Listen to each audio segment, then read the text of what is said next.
আছে বাবা। নাসাই শরীফের 3টা হাদিস, বুখারী শরীফের 7টা হাদিস, এইভাবে 13টা হাদিস রকম সহ আছে। আঙুল উঁচু করে যদি বলেন আশহাদু আল্লাহ ইলাহা ইল্লাল্লাহু ওয়াহদাহু লা শারীকা লাহু ওয়া আশহাদু আন্না মুহাম্মাদান আবদুহু ওয়া রাসূলুহু। জোরে বলুন সুবহানাল্লাহ।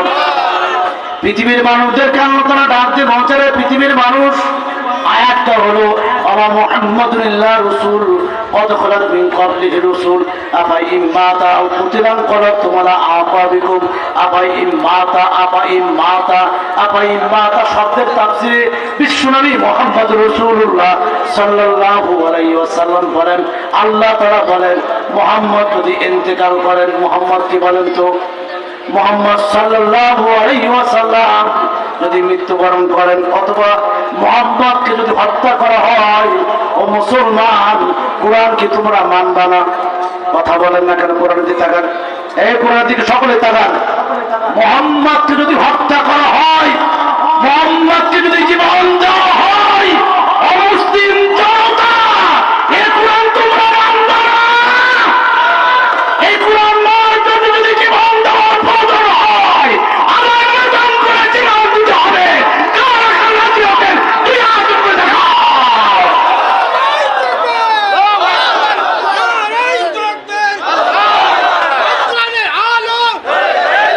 বন্ধুরা আমার, এই কোরআন আবার দুনিয়ার উপকার করবে, কবরেও। কথা বলেন না কেন? কবরে উপকার করবে না কোরআন? এর কোনো ক্ষয় নেই। কোরআনের কোনো ক্ষয় আছে নাকি? আছে নাকি? যারা কথা বলছে না তাদের ধারণা ও কত দেখলাম, এই আসে এই যায়। কোরআনের কি কোনো ক্ষয় আছে? জবান খুলে কথা বলতে হবে। কোরআনের কোনো ক্ষয় আছে নাকি? তুমি যাবা আসবা, তুমি যাবা তোমার পরে আসবে, তোমার পরে যাবে তারপরে আসবে। কোরআন কোনদিন যাবে। কলেজার টুকরা সন্তানটুকু যখন বলল মুহাম্মাদুর রাসূলুল্লাহ ওয়াল্লাযীনা মাআহু ওয়াশিদ্দাউ আলাল কুফার ইরহুমাউ বাইনাহুম, নবীকে আল্লাহ তাআলা 2টা উপাদান দান করলেন। কয়টা উপাদান বলেন তো? জোরে বলুন, কয়টা উপাদান? আমি কি বানিয়ে বললাম না? কোরআনের আয়াতে আসতো নাকি? আছে তো হুজুর, আছে তো, এগুলো আয়াতে আছে তো নাকি? না বানায় বানায় বললাম? না বলবেন যে বানায় বানায় কোন থেকে মানে জোড়া লাগাইতেছে কম্পিউটারের মতো, কিছুই তো বুঝলাম না। কোরআনে আছে তো নাকি এগুলো? তাফসীর মাহফিলে একটু কোরআন না পড়লে বাবা মাহফিলের হক আদায় হয় না। কথা বলেন না কেন? এর জন্য কোরআনের হকটুকু আদায় করতে চাই তো আমরা। এই যে এত মেহমান, হাজার হাজার জনতা, এগুলো কোরআনের মহব্বতে এসেছেন আপনারা, তার বাইরে কোনো সুযোগ আছে না। আল্লাহ নবী বললেন ওয়াল্লাযীনা মাআহু আশিদ্দাউ আলাল কুফারি রুহমাউ বাইনাহুম, কাফেরদের জন্য বিষ্ণু বিপর্যয় কণ্ঠ। কাফের ইহুদি যেখানে আছে, মুসলমান সেখানে বসে থাকবে নাকি? কথা বলেন না কেন? মুসলমান সেখানে বসে থাকবে না। ওয়াল্লাযীনা মাআহু আশিদ্দাউ আলাল কুফারি রুহমাউ বাইনাহুম তারাহুম রুক্কা, আর যারা রুকু করবে সিজদা করবে তাদের জন্য বিশ্বনবী মুহাম্মদ রাসূলুল্লাহ সাল্লাল্লাহু আলাইহি ওয়াসাল্লাম রহমত স্বরূপ। জোরে বলুন সুবহানাল্লাহ, আরো জোরে বলুন সুবহানাল্লাহ। আপনি যখন নামাজ পড়বেন, নামাজ পড়ে আপনার তাশাহুদ পড়া শেষ হয়ে যাবে, দুরূদ ইব্রাহিম পড়া শেষ হবে, দোয়া মাসুরা শেষ হয়ে যাবে।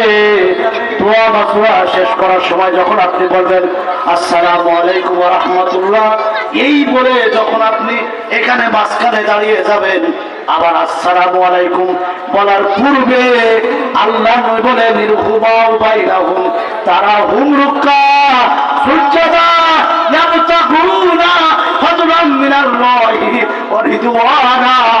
আল্লাহ তাআলা গোলামের জিন্দেগীর গুনাহগুলো মাফ করে দেয়। ছোট্ট করে কথা বলতে চাচ্ছি। এবার কি হলো, যুবকগুলো ডেকে ডেকে বললেন, যুবক আমি দেখতে পাচ্ছি আমার বিলালের পরে যারা মুয়াজ্জিন হবে সেই মর্জিনের তালিকায় তোমাদের একজনের নাম আমি আল্লাহর নবী আল্লাহকে বলে দিলাম। একটু জোরে বলা যাবে কি সুবহানাল্লাহ?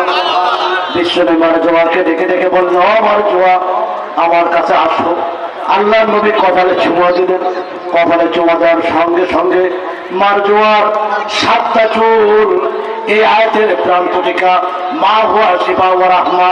তাফসীর ইবনে কাসির বলছেন, পৃথিবীর বিখ্যাত তাফসীর আল্লামা সাইদি তাফসীর সাইদিতে বলছেন, এক নাই দুই নাই, ওই মারজুয়ার 7টা চুল বিশ্ব নবীর জিহ্বার সাথে লেগে গিয়েছিলেন।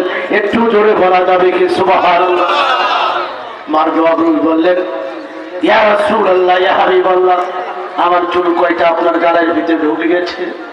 বিশ্বনবী বললেন, মারজুয়া, তোমার জন্য দোয়া করে দিলাম, এই 7টা চুলের বরকতে আল্লাহ তাআলা 7টা জাহান্নাম তোমার থেকে মুক্তির ব্যবস্থা করে আল্লাহ তাআলা তোমাকে জান্নাতের মালিকানা বানিয়ে দেবে।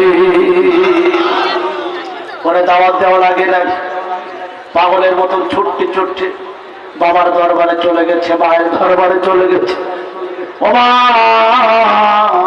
ও আমার বাবা, এমন সুন্দরময় একটা মানুষের সঙ্গে দেখা হয়ে গেছে যে মানুষটার দিকে তাকালে কিসমত ভালো হয়ে যায়। ক্ষুধার্ত মানুষ নবীর দিকে তাকালে ক্ষুধা আর থাকে না। গুনাহগার মানুষগুলো নবীর দিকে তাকালে আর গুনাহ থাকে না। বন্ধু আমার, আজকের একজন বক্তা তার বক্তৃতায় কিছু মিথ্যা কথা বলেছেন, এখানে না বলুন।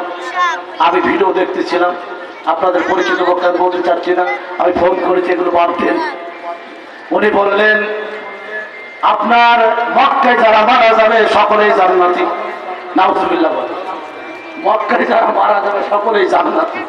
আমি বললাম, আমার মনে হয় হুজুর আপনি কি গাঁজাকে মেয়াদ উত্তীর্ণ হওয়ার পরে খাইছেন না গাঁজা সহ খাইছেন? বলো বক্তৃতায় আমার একটু স্লিপ হয়ে গেছে। আল্লাহ তাআলা মাফ করে দি করে না। আমি বলো নামটা বলবো না, এমনি বলো বলো না, নাম বলবো না, যা ওয়াদা করেছি তাই। এজন্য হ্যাঁ, না আমি নাম বলছি না, এই কারণে বক্তৃতা হচ্ছে বাবা, পড়াশুনো করে বক্তৃতা করতে হবে।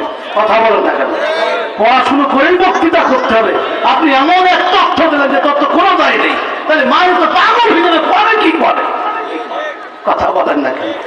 তাফসীর মাহফিল হচ্ছে অত্যন্ত সুন্দর এবং তার কর্ম পক্ষ একটা মাহফিল। কথা বলেন না কেন? যে কথাটুকু বলতেছিলাম,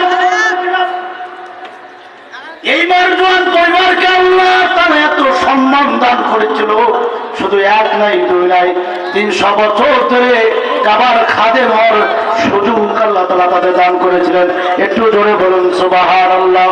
ভাইরা আমার, বন্ধুরা আমার, আমি আপনাদের সামনে আরেকটা আয়াত পড়ছি, খুব খেয়াল করবেন, লক্ষ্য করুন। বিশ্বনবী মুহাম্মদ রাসূলুল্লাহ সাল্লাল্লাহু আলাইহি ওয়াসাল্লাম 2 নম্বর সেবা, 1 নম্বর সেবা গেল, 2 নম্বর সেবা আপনার সূরা তাওবা 14 নম্বর আয়াত আল্লাহ তাআলা বলছেন, ওয়ায়াশফিন সুদুরা কওমিন মুমিনিন। আর মুমিনদের ভিতরে বুকে যে রোগগুলো আছে, এই বুক তো রোগ সব। আপনারা কি কষ্ট পাচ্ছেন নাকি? এই বুকের ভিতরে সব রোগ, এই বুকের ভিতরে সব, এই কথা বলেন না কেন আপনারা? এই বুকের ভিতরে সব রোগ। ওয়ায়াশফিন সুদুরা কওমিন মুমিনিন। আল্লাহ তাআলা বলেন, মুমিন কোরআন যদি মানো, বুকের ভিতরে আবার আল্লাহ তাআলা 10টা রোগ থেকে মুক্তির ব্যবস্থা করে দেবেন। জোরে বলুন। বুড়ো মানুষ আমার চাচা 2 হাত উঁচু করে বললেন সুবহানাল্লাহ। আর যুবক বললো যে বুড়োর মধ্যে থাক, আমরাও ঝামেলার মধ্যে আর যাবো না। বুড়ো যুবক মা বোন যে যেখানে আছেন একটু জোরে বলেন তো সুবহানাল্লাহ। ওই পাশের লোকগুলো মনে কথা বলতিস না, আমার মনে বাধা মদের কাছে আছে, আছে না? এখানে বলো সাংবাদিক একবার প্রতি পয়েন্টে বই ক্যামেরা করতেই আছে।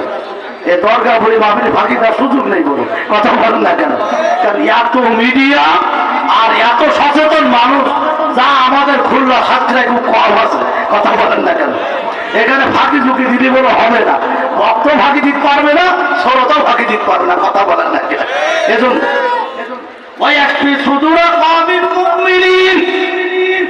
মুমিনদের ভিতরে অন্তরে যে রোগ আছে, আমি আল্লাহ তাআলা অন্তরের রোগগুলো মুক্তির ব্যবস্থা করে দেব। একটু জোরে বলুন সুবহানাল্লাহ।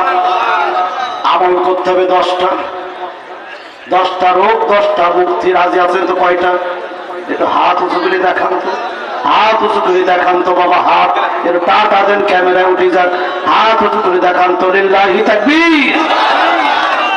বিশ্বনবী মুহাম্মদ রাসূলুল্লাহ সাল্লাল্লাহু আলাইহি ওয়াসাল্লাম বললেন, দুনিয়ার মানুষ 1 নম্বর আমল করতে হবে।